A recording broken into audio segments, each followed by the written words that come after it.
Muli na naman ngang nagpakilig ang Ekonin sa Sinulog Festival sa Bacolod. Siyempre naman, mainit ang pagtanggap sa kanila roon. Grabe ang mga tao. At si Eko, grabe din talaga ang performance. At ang sigawan ng mga fans, hindi mababayaran. Kilig to the bones kasi talaga ang Ekonin. Ladies and gentlemen, halika na, sayaw nyo parang...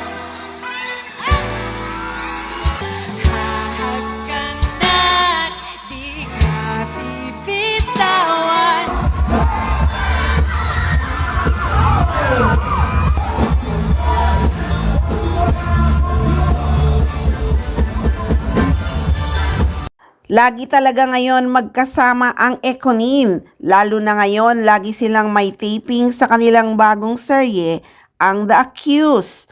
May lumabas na nga na mga ilang bigating artista ang makakasama ni Janine at Eko dito. Kabilang na ang magaling na aktor na si Jan Arcilla, Glidel Mercado at Dina Bonnevie. At makakasama din daw si Ariel Rivera.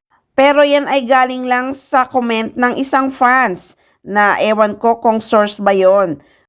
Nako guys, kung Filipino version yan ng series ng The Accused sa Amerika na pinagbibidahan ni Jodie Foster, nako sobrang ganda yan. Sabi nga, true to life story daw yan. So malalaman natin yan pag may lumabas na updates at kaabang-abang talaga ang magiging performance at aktingan ni Janine sa seryeng ito, lalo na si Eko. Siyempre, kasama din ang mga bigating artista na makakasama nila rito.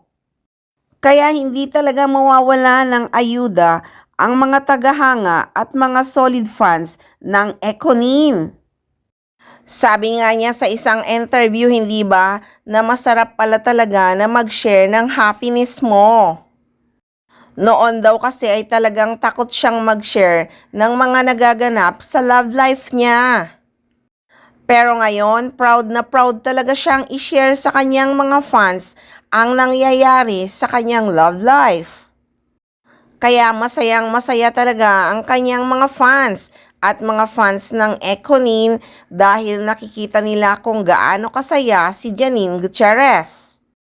Iba talaga ang alagang Jericho Rosales, kitang-kita sa body language at looks.